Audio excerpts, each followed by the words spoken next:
I never imagined my daughter's voice would be unlocked by a stranger's kindness at the playground. I remember the day everything fell apart. The sun was shining, bright and blinding, but it didn't reach me. My heart felt heavy, buried under layers of grief and worry. I watched my little Lily, her small hands gripping the swing, feet kicking the air as she soared.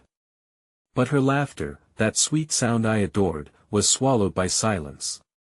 At 5, she had stopped speaking. Just like that. The playground was a jungle of noise.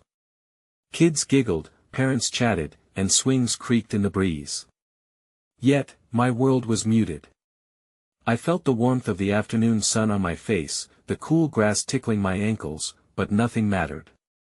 All I saw was Lily, her shining hair, her expectant eyes, waiting for words that wouldn't come. I would give anything to hear her say, "Mommy." Days turned into weeks.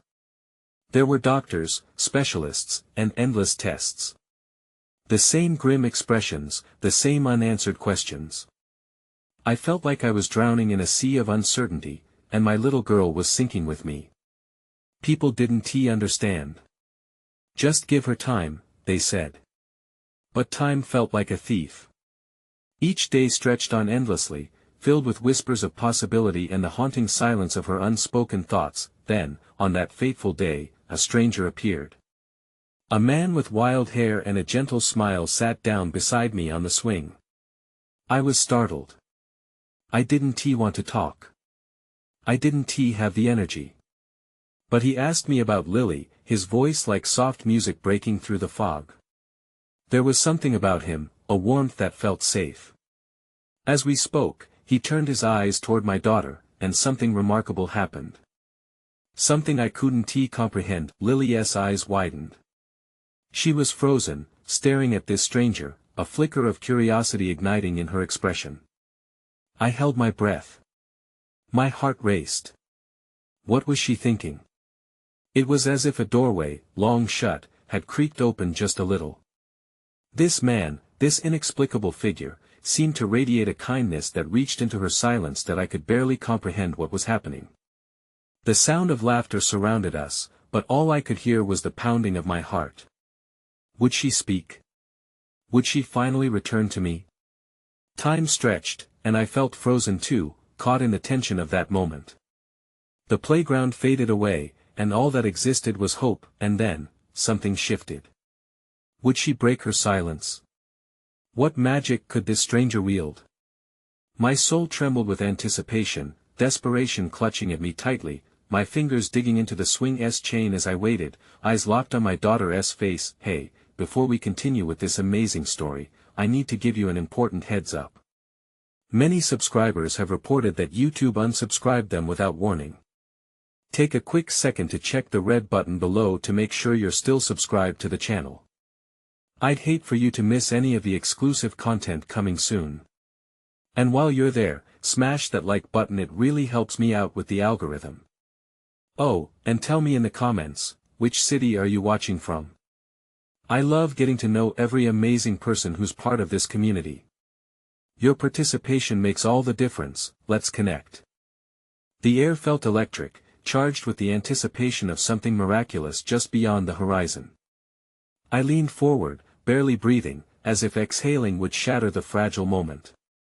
A cloud drifted across the sun, casting us momentarily in shade, amplifying the tension. And then, without warning, the stranger leaned toward Lily, his voice low and gentle. "Hey there, do you want to play a game with me?" I gasped, a mix of hope and fear flooding my system. Did he really think she might respond? My heart pounded in my chest. I wanted to scream out, to tell him to be careful, to protect him from the weight of our reality. Lily, wide-eyed, didn't move. I could see her mind working, the gears turning slowly as she processed his words. Her little brow knotted together with concentration, and for a moment, time stood still. The world around us faded, and it felt like only the three of us existed: me, Lily, and this man whose name I didn't know. "Let's pretend we're flying," he continued, unfazed by her silence. "I'll be the pilot and you can be my co-pilot. We have to steer the plane through the clouds and do all sorts of cool tricks. What do you think? His tone was playful, inviting. A flicker of something crossed her face, curiosity, perhaps. Or was it recognition?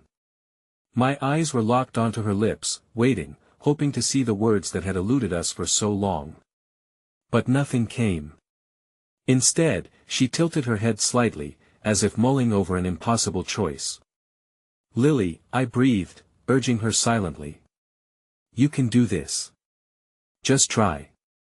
In that moment it was like we were suspended in time, caught in the fragile web between possibility and despair. The laughter of children faded into the background, lost in the cacophony of my thoughts. Would she ever speak again? Would she ever come back to me? Then something unexpected happened. Lily took a deep breath, her small chest rising and falling, and I clenched my fists in anticipation. My heart raced like a runaway train.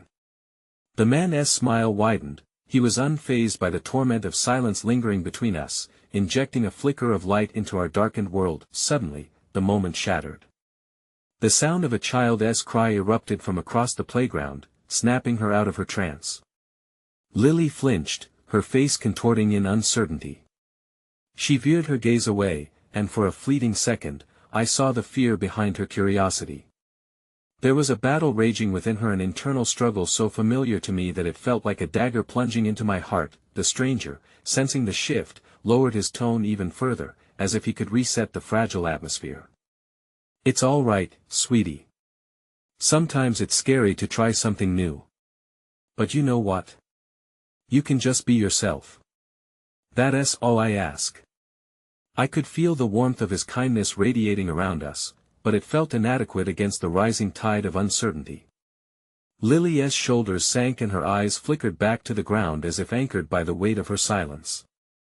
In that moment, I wished I could pull her away from the playground magic that seemed just out of reach, that I couldn't let despair take over. I had seen glimpses of her potential, the light in her eyes whenever she did something she loved. The thought fueled the tiny ember of hope burning deep within me. I reached out, squeezing her hand gently, giving her the support she needed. How desperately I wanted her to know she wasn't alone in this. Lily, I whispered, taking a step closer to the swing, it's okay. You can talk to him if you want. You don't have to be afraid. But she remained silent. She looked at me, her wide eyes holding more questions than answers. I felt a surge of desperation well up inside me. Was our bond slipping away, fraying at the seams? The stranger's presence felt like a whirlwind of possibility, but was it also a reminder of just how far we had to go? Before I could course correct, before I could catch my breath, Lily suddenly released my hand, the movement sharp and deliberate. She turned to face the stranger, and I felt a gasp caught in my throat. Her voice was not what I had expected. It emerged like a fragile whisper, barely a breath, practically swallowed by the wind. But the moment was there, hanging in the air, raw and unanswered. The stranger leaned closer, eyes wide with encouragement. Yes. You can do it, sweetheart. Just a little more. I leaned in, too, willing her on without pushing. But fear started to choke the moment, a thick fog rolling in to smother any budding hope. What if this was another false dawn, another glimpse of what could be snatched away before it truly began? Suddenly, from the depths of the playground, a loud crash broke through the atmosphere. A child had fallen from a slide, the sound reverberating through the air like a warning bell. Lily's eyes widened, panic flickering within. And then time stalled again, every moment stretching into an eternity. The little girl on the ground cried out, and I felt my heart drop along with her fears. I was torn. Was I meant to comfort Lily or help the hurt child?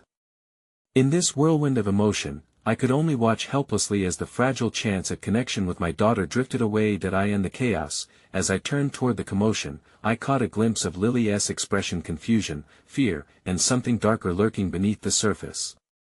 The stranger's hopeful words hung in the air, but they felt disconnected, as if they were a distant memory fading away. Lily! I cried, but it came out as a desperate breath. I watched as she retreated, the light I saw just moments ago extinguished, leaving me grasping for the shreds of hope we had just uncovered. What had started as a moment of promise now felt like another missed opportunity. I turned back to find the stranger silently encouraging Lily, but she was already stepping away, her feet shuffling in retreat. And in that haunting moment, I realized the playground wasn't just a place of laughter and play, it was a battleground where every small kindness fought hard fiercely against the encroaching shadows, but just as her small figure melted into the distance, I heard it, a sound I had longed for, an echo of the future I desperately clung to. Mommy. The word emerged like a fragile bird taking flight, but just as quickly as it came, it was swallowed by the chaos around us. My heart dropped into a chasm of dread, the sudden chill of reality dawning on me. Would this moment slip through my fingers again, lost beneath the weight of our struggles? And in that breath, conveyed in a single distressed wail, I knew something monumental hung in the balance, our futures precarious, weaving unpredictable paths before us, waiting for the breath of wind that would carry us onward. The playground began to blur around me, the laughter of children transforming into a distant hum. My heart raced, filled with an unsettling blend of joy and dread. I felt as if I were at the precipice of something monumental, a moment that could either shatter me or rebuild everything I thought I knew. Lily's cry echoed, bouncing off the colorful structures, and I spun around, searching for her. The stranger's gentle encouragement had worked for a time, teasing out the possibility of hope, but now it felt like everything was slipping through my fingers once again. The world continued to spin while I stood still, frozen in the aftermath of that single word. Mommy.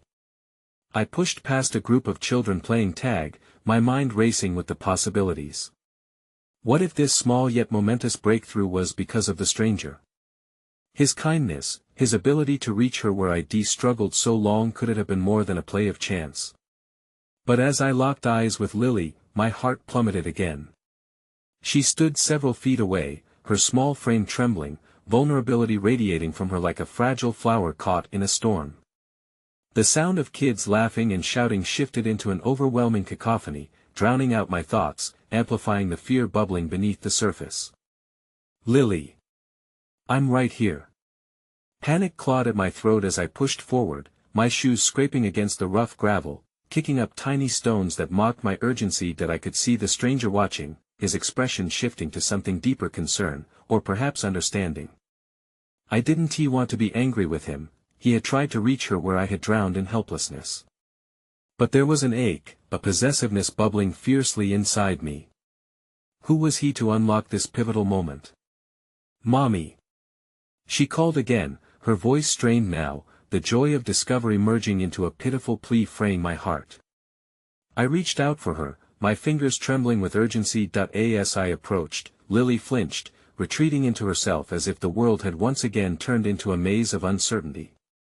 I'm here, sweetheart, I soothed, trying to bridge the space between us. But the closer I got, the further she seemed to slip away. It was as if I were wading through treacle, each step heavy, laden with thicker fear. Lily, it's okay. I took a deep breath, recalling the moments we shared, reminding myself of the small victories we had celebrated. You don't have to be afraid. We can talk about anything you want, I promise. Her small face crumpled as she fought against whatever turmoil was brewing within her. I ached to reach her, to pull her away from whatever dark shadows had encased her, but she remained tethered to the ground, fear keeping her anchored as she searched my gaze for answers I couldn't provide. Then I noticed the stranger stepping back, a subtle shift in his posture. Was he leaving us? A flash of anger ignited, a desperate need to protect this blossoming possibility coursing through me. Wait. I called out, panic gripping my voice. Don't go. He paused, turning back toward us. I just wanted to let her know she can take her time, he said softly, not dismissive, but acknowledging Lily's need for space. I'm here if she needs me. In that moment, beneath the swirling chaos of emotions thrumming around us, I felt a flicker of something else, warmth, gratitude even. Perhaps his understanding would bring Lily the reassurance I was struggling to provide. I took a step back, forcing myself to soften my stance. Okay, honey, I tried to coax her gently, my voice quaking with uncertainty. In a world where silence had held her captive so long, I didn't want to act as if the pressure to speak weighed her down. Then she lifted her gaze, her eyes shimmering with something I had longed to see, a hint of connection, a glimmer of recognition. "Can you fly with me?" The words hung between us, a delicate thread woven with the hope of 1,000 futures I dared not articulate. "Of course, sweetheart," I whispered, holding my breath, willing her to embrace that radiant thread. "I will always fly with you." And just as I felt a fragile light returning, a sudden scream shattered the air, emanating from the other end of the playground. A group of children gasped, all eyes darting toward a figure crumpled on the ground. My heart plummeted into my stomach, adrenaline flooding every inch of my body. "Stay here, Lily," I commanded, my voice piercing but filled with an urgency tinged with fear. Without waiting for her reply, I turned, instinctually drawn to the commotion. As I pushed through the crowd, I saw a boy lying on the ground, clutching his leg as the adults rushed to his side, panic sewn across their faces. I felt a chill grip my heart as my instincts kicked in. Wasn't today supposed to be about hope?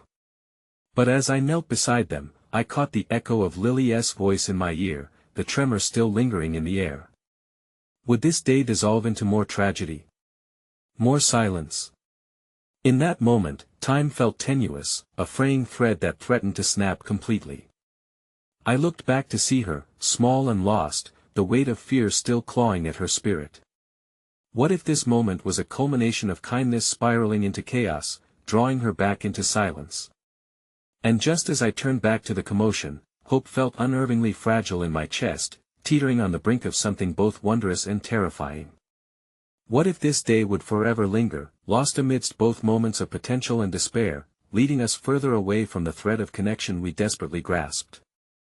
The answer hung heavy in the air, an unspeakable weight clamoring for recognition. And that was where I stood, caught between the devastation of the moment and the flicker of hope barely illuminating the path ahead. A world teetering on the edge of something miraculous or another cruel twist of fate. I felt the minutes slipping by as I knelt with the boy, his face pale and pain etched across his features, the world around us bustling with fear and uncertainty.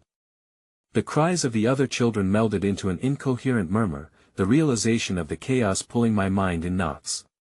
Behind me, I could see Lily, her eyes wide with confusion, her small frame trembling as she absorbed the torrent of shouting voices, the worried faces, the panic fluttering like caged birds. "Stay with me, buddy," I urged the boy, applying gentle pressure to the wound on his leg. He looked up at me, his eyes shimmering with tears, seeking comfort that I desperately wished to provide. The strong desire to shield Lily from this unfolding nightmare clashed with the instinct to help someone in need. And what if this moment not only severed the fragile connection I had begun to rekindle with Lily but also lodged yet another layer of fear inside her? Each sob from the boy felt tethered to my daughter's voice, holding the possibility of a new beginning hostage in its grip. Someone called for an ambulance. A woman's shout cut through the noise, and a young mother pushed past me to gather her children, her face tight with anxiety. A sense of urgency rolled through the adults surrounding the scene, but I couldn't let go of my focus on the boy. "Hey, you're going to be okay," I murmured, forcing softness into my voice, an oasis in the storm. "Help is on the way. Just breathe with me." He nodded slowly, squeezing his eyes shut, and my heart twisted painfully for him. The world beyond him faded into a blur, but I could feel Lily's presence tugging at my heart through the haze of chaos. Swallowing hard, I took a quick glance, catching sight of her. She remained rooted to the spot, small and uncertain, the laughter from earlier now evaporated like mist before the sun. I could see the storm brewing behind her eyes, the very distress I had fought to free her from looming larger now than ever. "Stay right there, sweetheart," I called back, but it felt like shouting across an endless chasm. My voice trembled with a fierce need to protect, but would my words bury her deeper into silence? Chaos swirled, cementing the weight of fear heavier against my heart. Just then, an older boy, an unlikely hero amidst the turmoil, moved toward Lily.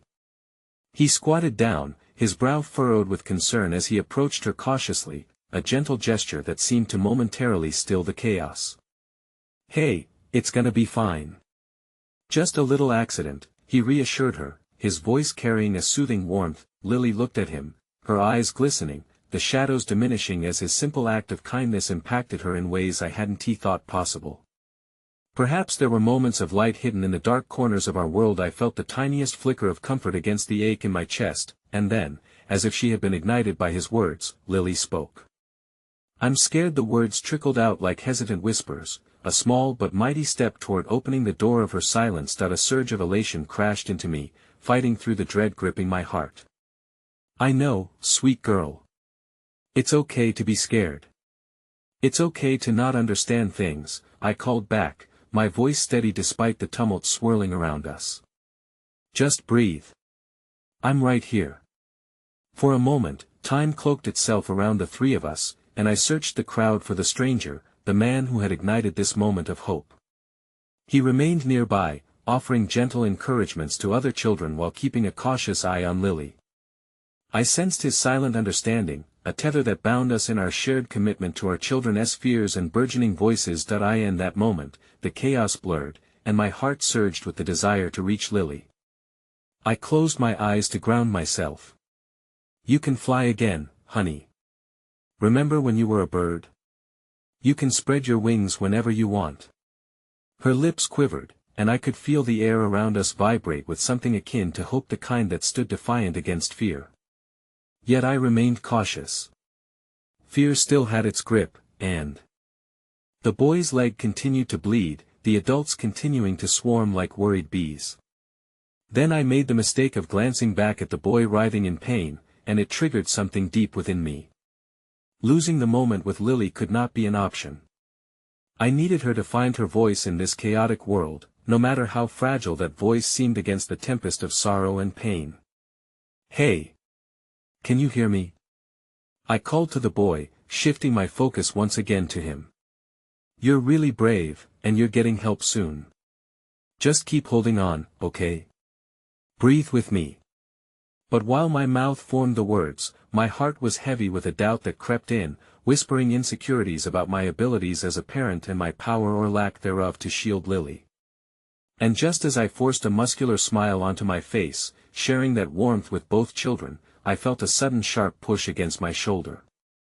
The crowd parted, revealing the figure of a mother who had rushed past me, eyes fierce as she shouted a name that punctured the air, one that I would have never expected to hear against the backdrop of this fraying moment.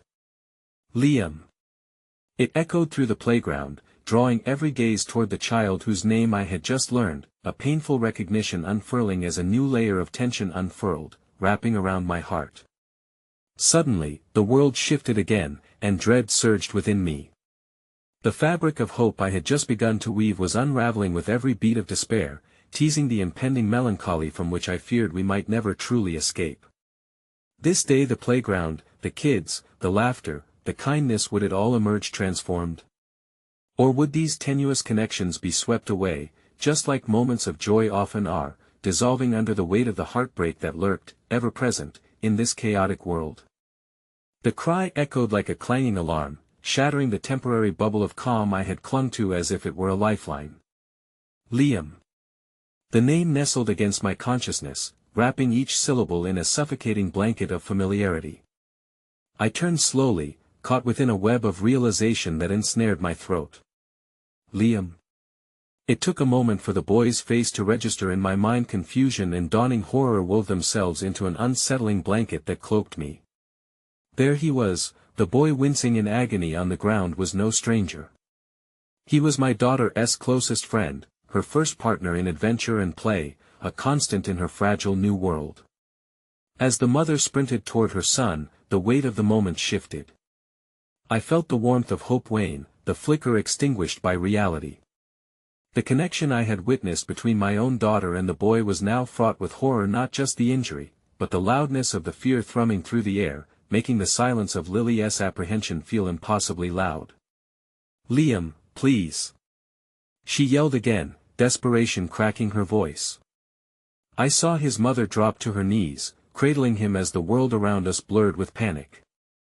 Around them, faces flickered in and out of presence, drawn to the unfolding chaos, yet every heartbeat seemed to staunch the earlier threads of hope I had woven with such care. The realization crashed over me that this wasn't just another incident. This was Liam, the boy who had encouraged Lily to fly as she took her first steps out of silence. The connection tied to the warmth I had felt wasn't merely a brush with kindness, it was the kindling of friendship and strength, now marred by agony. "Everything is going to be all right," his mother shouted, though the tremor in her voice betrayed her words. Uniformed faces began to push through the crowd, and I could see a stretcher being brought forth, a lifeline to whisk Liam away. Desperation clawed at me, and I turned back to Lily, her young face carved with confusion and budding horror as she clutched the small superhero blanket she had refused to let go of earlier that day. "Mommy," she began, trembling, and I knew she was searching for reassurance, but the truth was, it felt as though the ground beneath us was crumbling rapidly. "Lily," I breathed out, trying to mask the panic surging through my insides. "Just breathe. Just stay with me, all right? Let us take a deep breath together." My hands reached out to her, desperate to anchor her back. The crowd thickened, people clamoring for a glimpse or to offer assistance. I felt the distance stretching again between us, as the overwhelming panic in the air clawed at my senses, each voice fading into a muffled hum behind the pounding of my heart. As Liam was lifted with careful precision onto the stretcher, I wished fervently to leap forward, to tell him he would be okay, that this moment would pass, that fragile thread of hope running through it all. Lily's small fingers tightened around the blanket, her eyes reflecting the turbulent emotions swirling within her, uncertainty intermingled with the remnants of courage she had just begun to surface. And then, an unexpected calm settled in as the young boy who had spoken to my daughter earlier returned to her side. He crouched down again, brimming with concern, the warmth in his gaze holding a promise of safety. "It's okay, Lily. They are going to help him. He's really tough. You're tough too. You can be brave for him," he whispered, the soft sincerity of his voice acting as a balm against her growing panicked breaths. With his words, I felt a jolt, a flicker of transition moving through Lily, igniting something new. But it was tenuous, born from the fear that lurked so close to the surface. It was a moment of kindness amid chaos, a small lifeline thrown into the swirling storm, but would it hold? "Do you remember the day we flew our kites?" I asked, desperately tugging the memories stored within Lily's mind. "You were so brave, soaring your kite higher than anyone else's. Liam is counting on you to be brave now." The boy's smile grew wider, and I watched as something shifted in Lily's gaze, struggling against the tempest swirling within her. I felt her inch closer to courage. This was a turning point, wasn't it? A pivot from fear to a thread of determination. Hope was a fragile bridge, but at this moment, it felt just strong enough to carry us through. But then, the realization hit hard, Liam was still being carried away, and everything was shifting again, forming an ominous new reality. Snippets of whispered conversations wove through the crowd, pushing darkness into the corners of my heart as I caught phrases like blood loss and possible fracture. Then, as Liam disappeared into an ambulance, the moment shifted thread again. The fear I thought I could manage regurgitated back into desperation, blossoming into a hailstorm of questions. Would he be okay? What if this fracture spread through their bond, leaving a fissure that would never heal? I felt lightheaded, wavering between instinct and helplessness, wanting to tell my daughter that it would be all right while burdened by my own uncertainty. "Mommy?" Lily whispered. My heart shattered a little as I caught the tremor in her voice, now laced with profound uncertainty. With each beat of time measured against the aftermath of chaos, I could only cling to my child's small hand, navigating the shadows that gathered within the playground. Then, in that swirl of dread and wavering hope, the chaos surrendered again to silence momentarily, an unintentional pause in our troubled world. Out of nowhere, an unexpected figure emerged from the crowd. With my heart racing, I squinted against the light, catching the familiar shape that outlined another echo of the past pushing through. The recognition struck hard that it was Lily's mother. My own heart seemed to constrict painfully with possibilities as I watched her march toward us, her eyes blazing with something I couldn't decipher. "Lily!" she cried out, the anguish stitched intricately in her tone, a whisper, a plea, a calling. "Lily, I need you to come with me now. The words hung heavy in the air, echoing against the chaos around us, and I felt the world pulling taut like a bowstring, waiting for the arrow of fate to strike, bruising everything in reach, binding it in agony that had yet to unfurl. The air crackled with tension as I tried to process the sight of Lily's mother, a reflection of my own heartbreak and fear. Her urgency punctuated the moments, stark against the backdrop of ambulances and the resounding worry that hovered over our playground sanctuary. Mom. Lily's voice trembled as she glanced back at me, her wide eyes brimming with uncertainty. I hesitated, still clutching her small hand like a lifeline. Go, Lily, I urged, forcing the words through a throat thickened with dread. If she needs you, go. Reluctantly, she released her grip, following her mother with a hesitant step, each moment weighted with the unvoiced questions lingering in the air. Fear clung to me like a second skin as I watched them walk away, my mind echoing with the unrelenting worry for Liam, my heart yearning for the safety of my daughter. Then, as if in slow motion, I saw Lily stop, transforming the flutter of despair into a cascade of emotions when she glanced back at me. I offered a feeble smile, the best semblance of reassurance I could muster, but deep down I was wrestling with a shadow of doubt. The whirlwind of our surroundings enveloped me, blurring the colors of the world into shades of despair. Why do they have to go? The young boy's question broke through my haze, issuing from his now taut little body. Is Liam going to be okay? I knelt down beside him, compelled to offer honesty and comfort despite my own uncertainty. I hope he will be, I replied, grasping for words to anchor both of us in this chaos. Sometimes it's hard to know what will happen. But we have to trust that he is strong and that the doctors will take good care of him. The boy nodded, though his face still reflected the shadows of concern. I'm scared. I don't want anything bad to happen to him or Lily. In that moment, I saw the weight of fear mirrored back at me, as if the boy were a small version of my heart, carrying the same burdens, an echo of innocence threatened by unpredictable violence. I reached out to gently squeeze his shoulder, reminding myself that kindness still existed in the cracks of this horror. We all want good things to happen, and you should be brave for both of them. Sometimes that's what we can do, hold on to hope for the people we care about. He smiled slightly, yet the uncertainty lingered like a dark cloud overhead. As his small form shifted toward the street, I felt an unexpected pang of resolve flicker in my chest, born from our shared vulnerability. This little boy was not just a spectator, he was part of our fight. But I felt this fragile connection begin to fray as I glanced toward the spot where Lily had vanished with her mother. The weight of that separation bore down on me with heavy fingers, each second feeding into the growing sense of loss intertwined with fear. Would they return? Would Liam's absence reshape the landscape of our lives? Breath by breath, I could hear snippets of conversation swelling and ebbing around me, the murmurs of anxious parents, frantic calls to 911, and the sirens that sliced through my thoughts like rips in reality. I closed my eyes for a moment, trying to gather my strength to withstand the storm of emotions. However, as if choreographed by fate, my gaze caught a uniformed figure weaving between the crowd, a familiar face with a badge glistening under the sunlight, drawing my attention, a fleeting glimpse of hope. It was Officer Michaels, a local police officer known for his compassionate demeanor and ability to calm storms. "Ma'am," he called, pushing his way through the crowd in my direction. Relief washed over me, but it was tinged with an unsettling sense of foreboding. "I heard about the incident," he said when he reached me, his expression a careful blend of empathy and professionalism. "We're doing everything we can to assist. You should know we will keep you updated about Liam's condition." At those words, I felt as if a new thread wove its way into my spinning mind, a fragile interconnection between hope and despair. "Thank you," I said, heart racing. "He means everything to my daughter.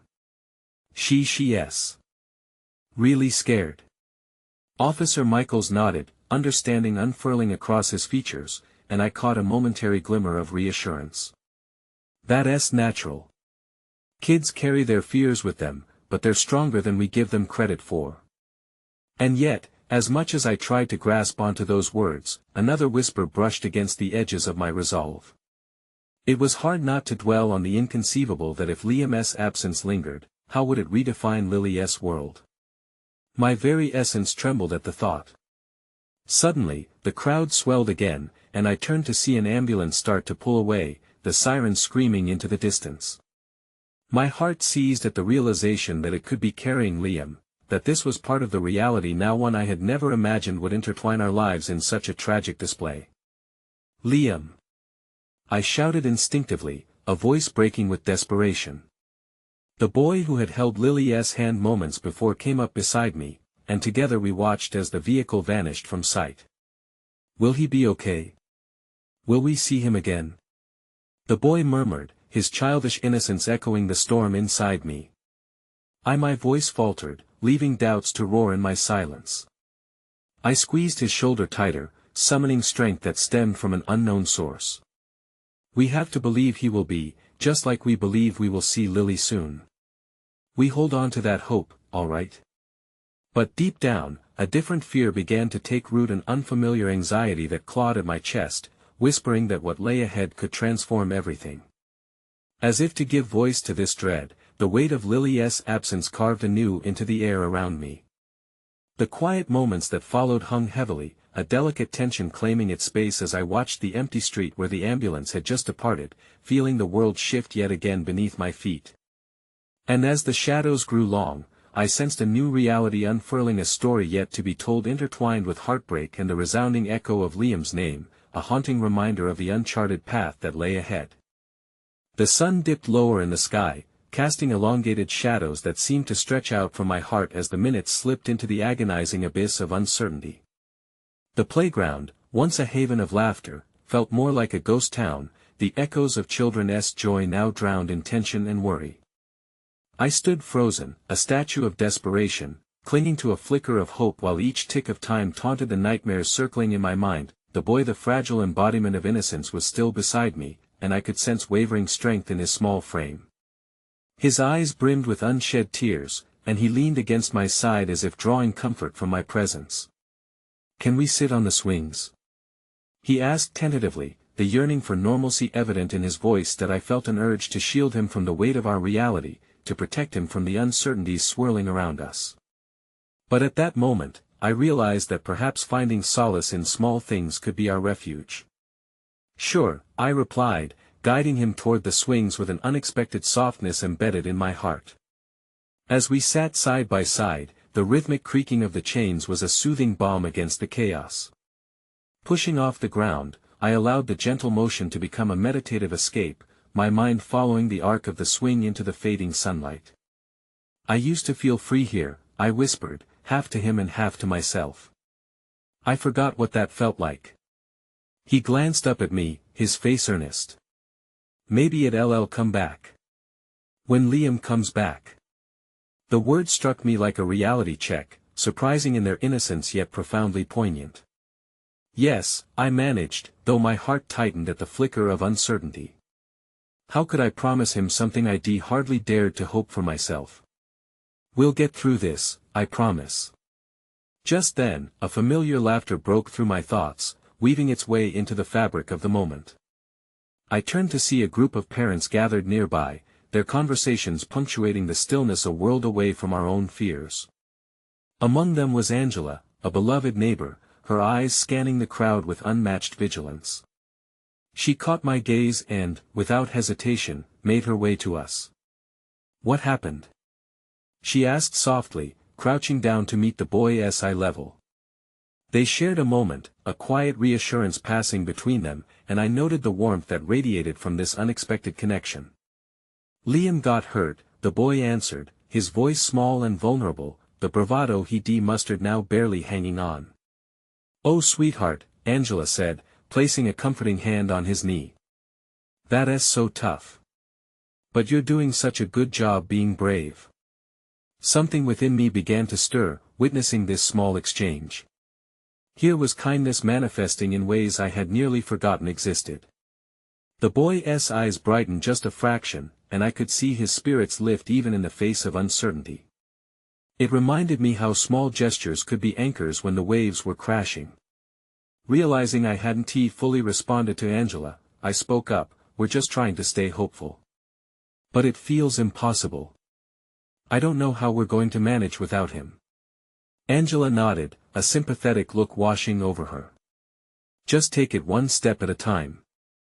You know our community is here for you. Whatever you need, we'll help. You're not alone in this." Her words, flowing like a balm, began to mend the jagged cracks in my heart. "Thank you," I breathed, a touch of warmth spreading through me. It was a profound realization that while the world felt heavy and dark, pockets of light still existed, places and people ready to hold you up when the struggle was too great. As the sun began to dip below the horizon, casting golden hues across the playground, I was struck by an image of Liam, smiling and laughing under that very sun, a moment I dared not forget, even amid despair. Just then, my phone buzzed violently in my pocket, pulling me back from reverie. Heart racing, I fumbled to pull it out, hopeful it would be news, a glimmer of what I longed to hear. It was a message from an unrecognized number. "Is this Mrs. Timmons? I have an important update about Liam." The words hung before me like a noose, a treacherous cliff of emotion and uncertainty. I could feel the boy beside me tense as I opened the message, horror and hope colliding in my chest. "Liam is in stable condition, but there are still complications. Please come to the hospital as soon as you can." The message struck me like a thunderbolt, sending shockwaves coursing through my limbs. He was stable, yet complications loomed, a fragile balance between progress and fear that was almost unbearable. The sense of urgency rumbled within me, and I stood abruptly, my heart racing again. "I have to go, I have to find Lily and then go to the hospital," I exclaimed, the reality dawning on me with every word. "What about me?" The boy stammered, a tremor in his voice flourishing alongside a new wave of anxiety. I knelt before him, steadying my breath.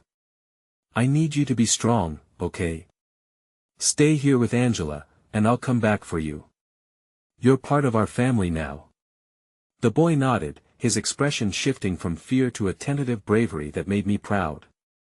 As I turned and rushed toward the exit of the playground, a new realization washed over me. This was just the beginning of the journey, tangled in both hope and heartbreak, and amid that swirling storm of emotions, a chilling thought gripped me: did I even know who had sent that message? What lay in wait for me within those hospital walls? The hospital loomed before me like a dark fortress, its stark fluorescent lights and sterile walls offering no comfort.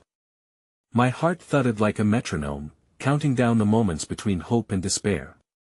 I clutched the notification message tightly, the words etched in my mind like some cruel reminder of the stakes. As I walked through the sliding glass doors, I could hear the faint echoes of people's whispers, each mingling with the beeping machines and the distant sound of hurried footsteps. My stomach churned with apprehension. I was on the precipice of facing more bad news, of more waiting and wondering, and yet I pushed on, each step guided by the flickering flame of hope I struggled to maintain. After checking in at the reception desk, the nurse directed me to room 304. The hallway stretched on infinitely, each step dragging heavier than the last. I could almost feel the weight of 1,000 eyes, some filled with pity, others with their own burdens of worry. I resisted the urge to turn back, to retreat into the safety of the world outside where smiles still flickered and laughter dared to break free. Finally, I reached the door to Liam's room. Steeling myself, I took a deep breath and pushed it open. The sight that greeted me sent my heart plummeting. There was Liam, frail and small, laying surrounded by white sheets, a contrast to the vibrant energy that usually radiated from him. Monitors beeped rhythmically, a mechanical hymn to his battle for life. His face was barely recognizable, bruised and pale, but the precious spark in his eyes was still there, a fragile reminder of the boy I adored. I rushed to his side, my fingers trembling as I brushed a few stray hairs off his forehead. "Liam," I whispered, my voice cracking at the edges. "Mom is here. I'm right here." His eyelids fluttered, and when those beautiful blues locked onto mine, the pain in my heart twisted fiercely. Mom," he stammered, his voice small but laden with emotion. "Are you okay?" Tears pricked at the corners of my eyes. How could he still be concerned about me? "I'm here, sweetheart. Just focus on resting. You're going to be okay." A weak smile broke through his pain, but it didn't reach his eyes. "I'm so tired," he admitted, his voice barely above a whisper. I nodded, wrapping my fingers around his small hand, marveling at how he still sought comfort in my presence despite everything threatening to pull us apart. "I know, baby. I'll be here as long as you need me. You're the strongest person I know." As moments bled into each other, time lost meaning. It felt effortless to just exist beside him, the world outside fading into obscurity. I gently recounted stories of the playground, of swings and laughter, and how much we would return once he got better. Every anecdote I shared felt like a lifeline, a promise I was desperate to keep. But the minutes turned into hours, and I couldn't shake the dread that coiled tightly in my chest. Each time a nurse entered the room, each beeping of the machines, I envisioned the worst-case scenarios. I stole glances at the clock, its hands marching inexorably forward, and began to sense that I was losing my daughter, not just my son. I felt the twist of panic in my gut as I rifled through my phone, checking for any updates from the group back at the playground. I shouldn't have left him alone with Angela and that boy. What if something happened? Just when the weight of uncertainty became unbearable, the door creaked open, and a man I didn't recognize stepped inside. He was in scrubs, a charcoal gray that contrasted starkly against the fluorescence, and his expression was unreadable. My breath caught in my throat. "Mrs. Timmons?"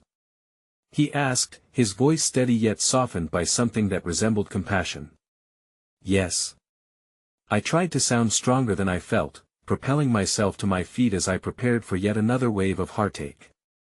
"I'm Dr. Ashford, and I'm here to discuss Liam's condition," he began, but before he could continue, my heartbeat drowned out his voice. I could feel the air in the room grow heavy with unspoken weight, as if the very walls were braced for whatever news he carried. Is he going to be all right?" I barely managed to choke out, "Doctor." Ashford took a breath, his eyes darting to Liam for a brief moment before returning to me. "Liam is stable for now, but there are some concerning complications we need to address." A sharp knock interrupted him. The door swung open, and Lily stood there, her eyes wild with confusion and fear. The sight of her momentarily lifted the fog but mingled joy with panic. "Mom! I got your message. What's happening? Is Liam okay?" I froze. There was a moment of pure chaos, the realization crashing over me like an icy wave. I had failed to hold my family together. I'm sorry. It's all going to be okay."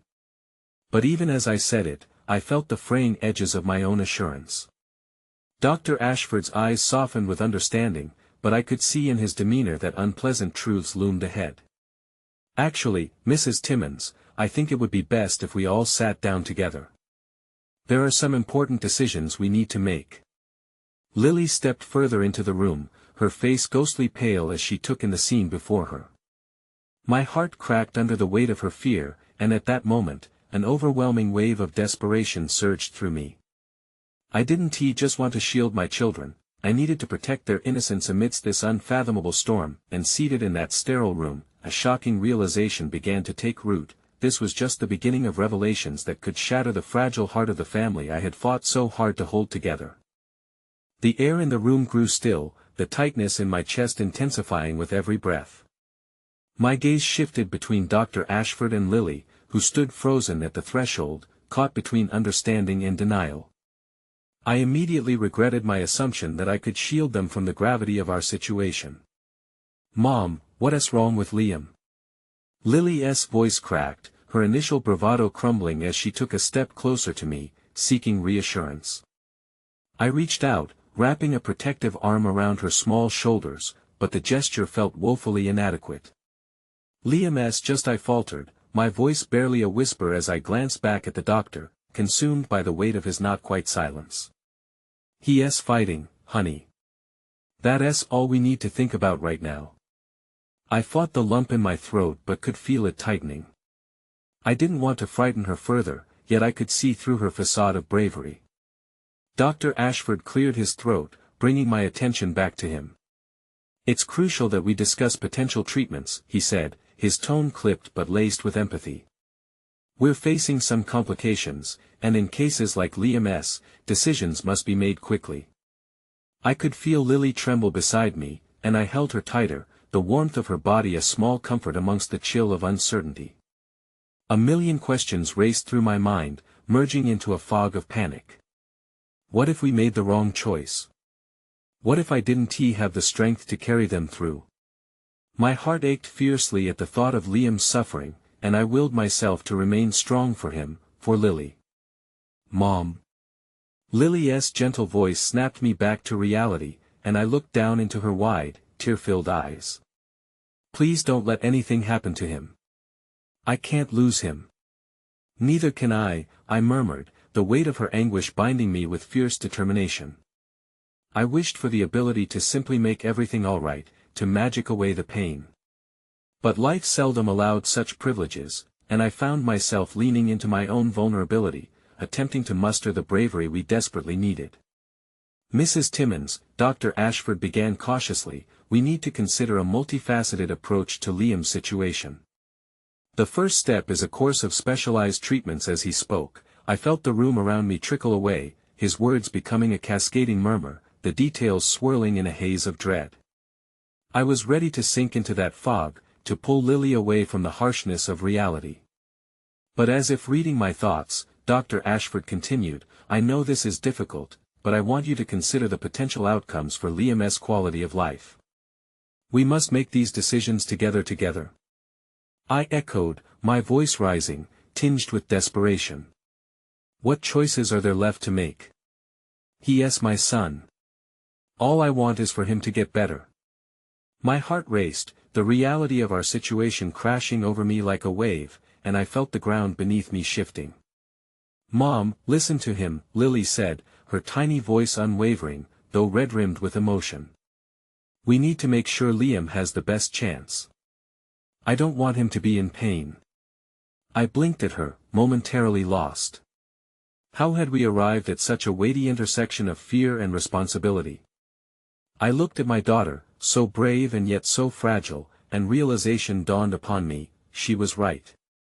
For all my protective instincts, I overlooked her capacity to actively engage in this fight alongside us. The doctor nodded at Lily's insight, offering her a small, encouraging smile.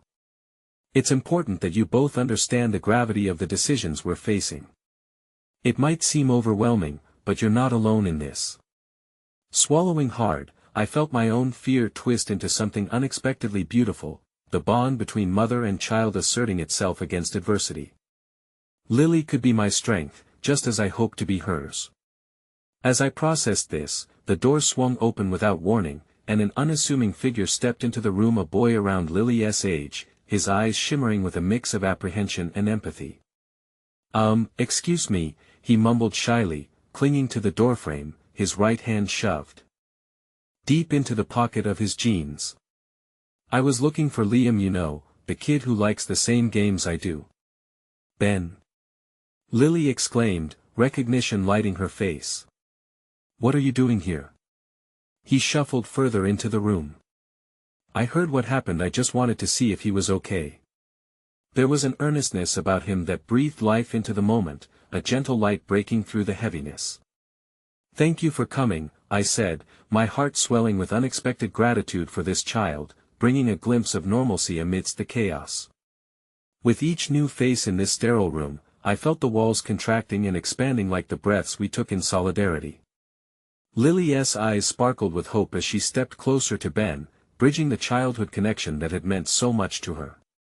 In that fleeting moment, I saw my daughter's spirit, a bright flicker amidst the fears that enveloped us. Wait! Lily suddenly cried out, can you help us, Ben? Liam loves you. He'll want to see you. Of course. I just gotta tell him he's got a sick game to play and that he needs to beat me when he gets better. Ben's sincerity tugged at my heartstrings, reminding me of the beauty and unexpected kindness, the very essence of what I needed now. Yet, as their laughter began to lace through the tension, the gnawing doubt in my chest didn't vanish. Was this kindness merely a distraction, or was it a real part of the healing journey ahead? And what of the decisions we still faced? As the doctor prepared to outline our next steps, I couldn't shake the feeling that amidst our hopeful exchanges, shadows of deeper concern lurked just out of sight. New challenges awaited us, fresh battles yet to fight, but in that clamor of urgency, I felt a flicker of resilience begin to take root within my heart. But as I turned back to the doctor, seeking guidance and reassurance, I couldn't prepare myself for the words that were about to break the fragile moment wide open, altering everything I thought I understood. "I'm afraid, Mrs. Timmons, that family history plays a significant role in what we're facing. There is something you need to know, something about Liam's condition that you haven't heard yet." I felt the air thicken as Dr. Ashford's voice washed over us, every word slipping into an abyss I couldn't bear to fathom. I gripped Lily's shoulder tighter, forcing myself to retain composure as ice-cold fear coiled around my heart. "What do you mean?" I asked, my voice shaky but desperate to absorb the truth. The doctor glanced at Liam, still peacefully asleep but surrounded by a blend of chaos and hope. His injuries coincided with an underlying condition that may have occurred previously and gone unnoticed. "We're looking deeper, and it's important we understand all aspects of his health moving forward." Each syllable delivered was like a hammer striking a nail into my heart, creating a wall between the warmth that had surrounded us moments before. Shadows crept into my vision as urgency clawed at my insides. "What underlying condition?" I barely managed to whisper. Before he could respond, I looked over at Lily, whose face mirrored my own rising panic. Beneath her brave facade was the innocence of a child trying to grasp something far beyond her comprehension. "Mom," she breathed, her voice trembling. "Lily," I said softly, squeezing her tighter. "It's okay." "No. It's not okay," she shouted, her innocent fear bubbling over. "Liam is not okay." Ben's expression shifted from concern to alarm, picking up on the tension like a tightly wound spring. "Lily, listen to me," I pleaded, my heart racing as I realized the fragile threads of hope we had begun to weave were at risk of unraveling. "We have to be strong for Liam. We have each other, and we will get through this together." I could feel a flicker of light igniting somewhere deep within, but dread surged forward, colliding with any flicker of optimism I dared to grasp. Dr. Ashford took a moment, his gaze steady upon us as if drawing strength from our vulnerability. "It's essential to look at Liam's current and past health conditions regarding his treatment. We need informed decisions that prioritize what is best for him moving forward." I nodded, finding my footing amid the uncertainty. But when had that ever felt secure? The clock ticked rhythmically, punctuating my thoughts with an urgency that mirrored the storm brewing in my chest. My mind raced, slinging myself between desperately seeking a glimmer of hope to quell the chaos, while simultaneously fearing what could lay dormant beneath Liam's innocent smile. "Can I see him?" Ben nervously interrupted, his eyes darting between us. "Can I tell him I'm here?"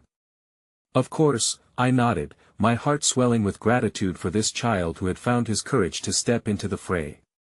"Absolutely." Lily stepped back, careful not to distance herself. Ben approached with cautious hope, casting a shadow of light over the suffocating darkness threatening to consume us. "Liam, buddy, it's me. Ben." In that small moment, I realized the profound simplicity of childhood connection.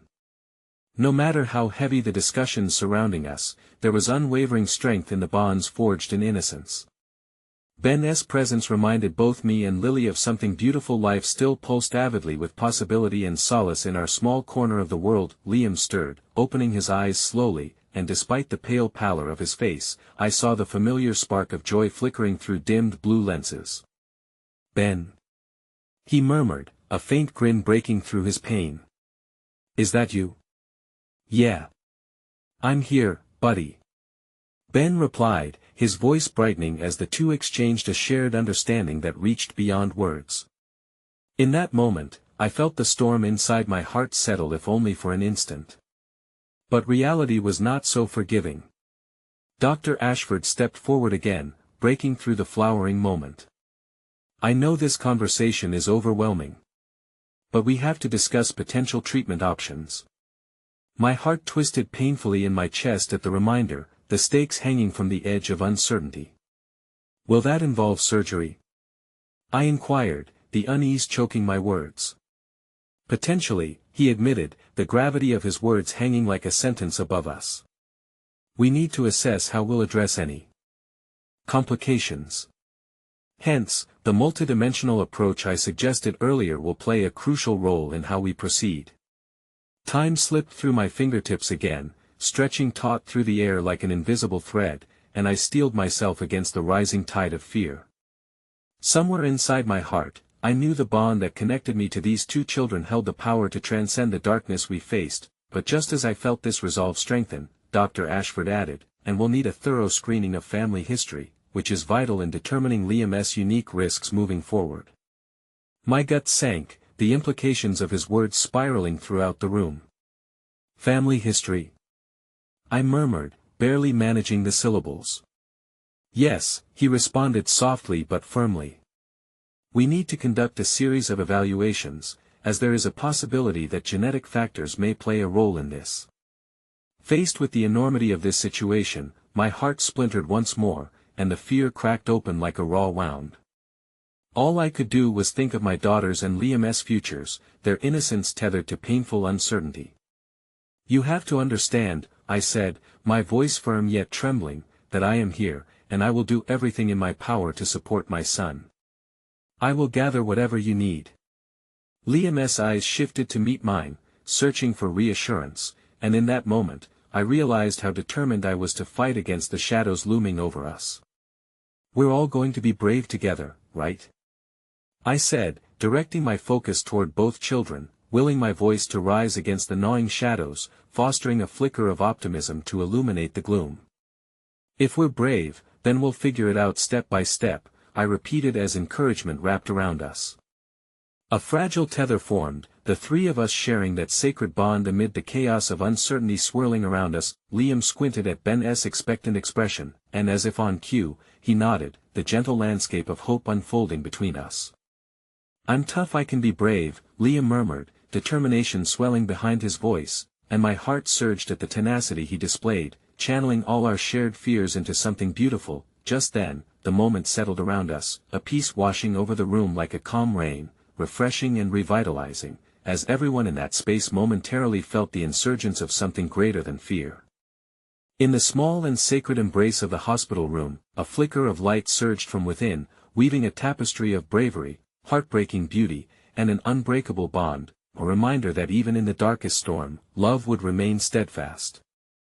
In that moment, I found clarity. The unwavering connection between us would guide us to new horizons, even amidst uncertainty. And so, I knew as I stood there, hand in hand with my daughter and the vivid laughter of childhood echoing in my heart, that while struggles would envelop us again, our love would always steer us toward the light where hope still patiently awaited us, a whispered promise echoing through the endless expanse of life. Together, we rise, I declared softly, allowing those words to propel us forward into the unknown as a final reminder of the strength forged in our unity, a promise kept against the relentless uncertainties we faced. As we stepped into that vulnerable terrain with bravado, I knew our story was far from over, and together, we would meet whatever awaited us with hearts steadfast and open, embracing whatever came next.